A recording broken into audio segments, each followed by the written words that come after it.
Look at this burger. A decade or two ago, no one thought twice about their burger. Cheap, convenient, fast, that was enough. But then, a couple of people started to wonder, where does that meat come from? Is it full with antibiotics? Where has it been produced? And all of a sudden, we saw ads about freshness, local sourcing, transparency. The fast food industry had no choice but to adapt. And today, I believe that my industry, the survey industry, is facing the same tipping point. Let's look in the rearview mirror. Surveys have always been there. From emperors to business leaders, government, everybody used them to better understand how we behave, what we think, and try to anticipate what we're going to do next. What has changed is the way we survey people, the way we get these responses. For centuries, it has been done in the street intercepts, but it moved to telephone interviews, and ultimately, since the 2000s, everything is now made fully online. Today, the market research industry is a 119 billion industry, and half of it is online quantitative research, online surveys. If you think about it for a sec, this is everywhere. Turn on the TV, 1 news out of 3 will be based on survey results. It is influencing both our private and our public lives.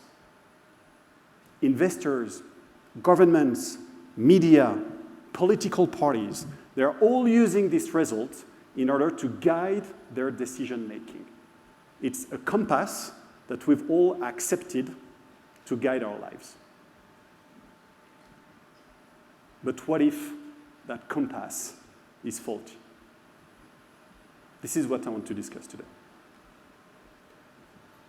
My industry is facing what we call the impossible triangle, with better quality, faster delivery, or cheaper cost. You can only pick 2 out of 3. And my industry has picked fast delivery and cheaper cost over better quality for years. That trade-off has been made for so long that it became the status quo. No one is challenging this today. Today, I want to discuss the surveys industry's limitations. The root of the problem is the survey experience, the respondent experience. So let's do a quick survey in the room today. By show of hands, who likes taking surveys? All right. How often do you take them? Once a month? Once a week? Every day? Right. No one. So a good question to ask is, who are the people taking dozens of surveys every single day? Welcome to Survey Farm Clicks. You have a lot of people making a very good living by answering to surveys all day long. They cheat, of course, on their location using a VPN. They create fake profiles, fake IDs. Think about it for a sec. When market researchers, we publish a link on the internet, and if you click at the right place 30 times in a row, at the end you get paid money. So what do you think happens? People game the system at scale and make money out of it. It was a problem in the industry, a well-known problem, but with the rise of Gen AI, it became completely out of control. Nowadays, it's almost impossible to say if the person who answered to your survey is a real person or a ChatGPT-powered bot. The second problem we have in our industry is that it is a big black box. Let me show you how it works.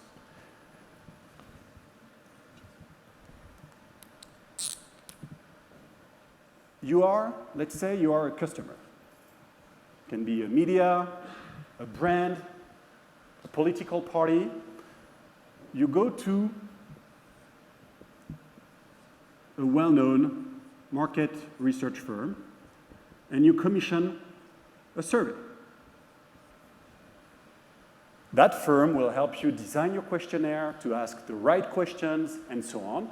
You will decide what the profile, social demo profile of the people you want to survey, and then you will decide that you need, let's say, 2,000 respondents in order to have a statistically representative sample. That firm will have what's called a proprietary panel, and let's say they're able to fill 500 respondents out of your 2,000. Then they outsource to another type of company. Companies we call sampling providers. This is companies you know less about, and what they do is they basically fill respondents on these surveys. They're going to fill, let's say, another 500. Still missing 1,000, right? So then this firm, without letting those firms knowing, they will publish on what we call survey marketplaces.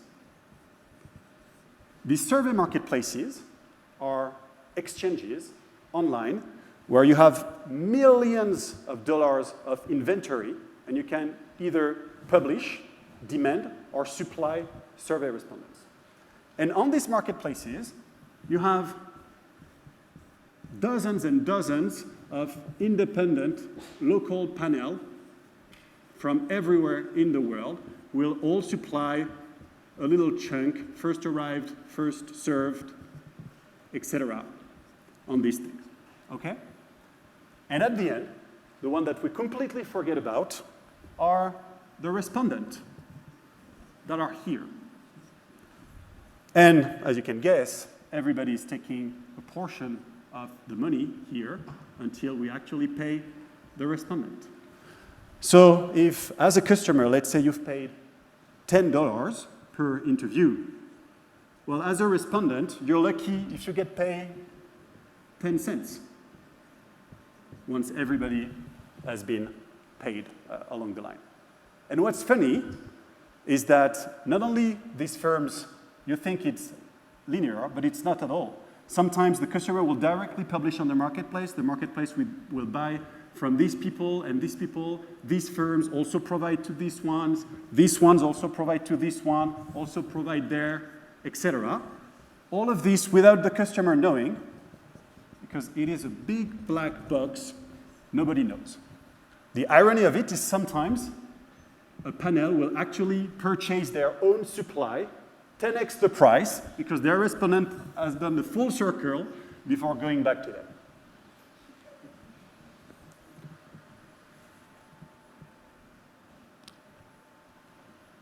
The problem is that we completely forgot about our raw material. We completely forgot about the code, which is important if you want to have good meat in your burger. Today, who wants to take a 54 minutes survey on a clunky Windows 95 interface, not mobile friendly, all of this for 10 cents? No one wants to do that. So who does it? Fraudsters. These three things are threatening the entire survey industry. These three things are threatening the way we shape our public and private lives. So what do we do? Market researchers, like me, need to do three things. The first one, they need to respect the raw material.